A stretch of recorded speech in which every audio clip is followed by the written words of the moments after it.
Les exilés. Hier, en parcourant les cités populeuses, le voyageur pieux trouvait presque toujours quelques chapelles étroites où brûlaient des veilleuses, près d'un couvent aux murs silencieux et sourds. En entrant, il craignait d'éveiller trop les dalles, et, dans l'obscurité, vers le Saint-Sacrement, voici qu'il entendait le cœur des voix claustrales, sur un rythme alangui soupirer tendrement. C'était vous qui chantiez, ô sœurs visitandines. Votre plainte montait et mourait tour à tour, comme une expression des délices divines qu'incessamment fait goûter le pur amour.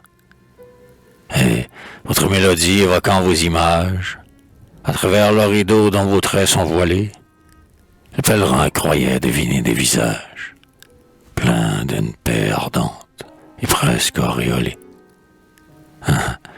Sens qu'on a dompté avec tout leur tumulte, esprit rassasié si la chair est à jeun, étreinte de la grâce à la visite occulte, recherche de l'époux conçu à son parfum.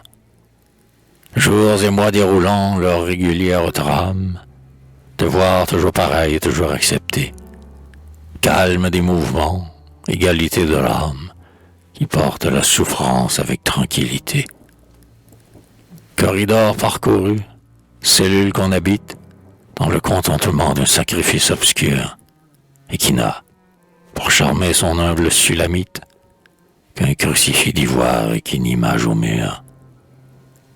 Et d'amabilité, de simplicité pleine, dans vos jardins, alors que mes joyeux éclos, sa récréation vraiment salésienne, où l'âme s'égayait, mais sans s'épancher trop.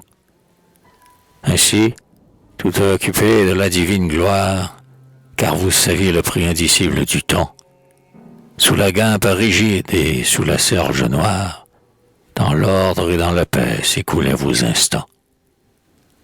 Mon souvenir vous cherche et ne saurait se taire, dès l'aube de ma vie, aux lointaines candeurs, par un charme profond qui n'est pas de la terre, vers Dieu, sans le savoir, vous m'attiriez, ô sœurs. Votre voix a calmé ma juvénile fièvre. Souvent je suis venu dans l'ombre l'écouter.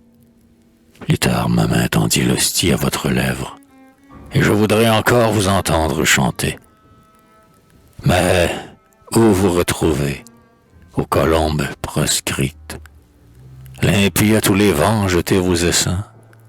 Le temps semble arriver des ténèbres prédites. La bête est déchaînée et fait la guerre au sein. Je me tourne vers vous, ô nos sœurs exilées, et qu'il ait de brumeux ou de clairs horizons, je bénis le pays où vous êtes allés, cherchez la liberté de vos chères prisons. Ah, n'y sentez-vous pas les regrets catholiques venir à flot du fond de notre deuil muet?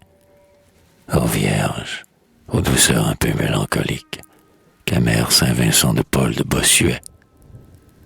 En attendant qu'un jour libérateur se lève, conservez, dans vos cœurs plus purs que le cristal, l'esprit du bienheureux évêque de Genève, avec l'austérité de Jeanne de Chantal. Obtenez-nous d'en haut cette ferme espérance, aimant nos ennemis, vous immolant pour eux, que vous nous reveniez dans ce pays de France, qui, malgré tant d'écarts, demeure généreux. Portez devant l'autel votre face enflammée, couchez-vous sur la croix plus que par le passé. Gardez soigneusement votre lampe allumée, soyez un holocauste au cœur qui fut percé. Demandez qu'il surgisse une race, où l'amour éternel est de plus vrais amants, et, les bras étendus, pour qu'il nous fasse grâce, poursuivez votre époux de vos gémissements.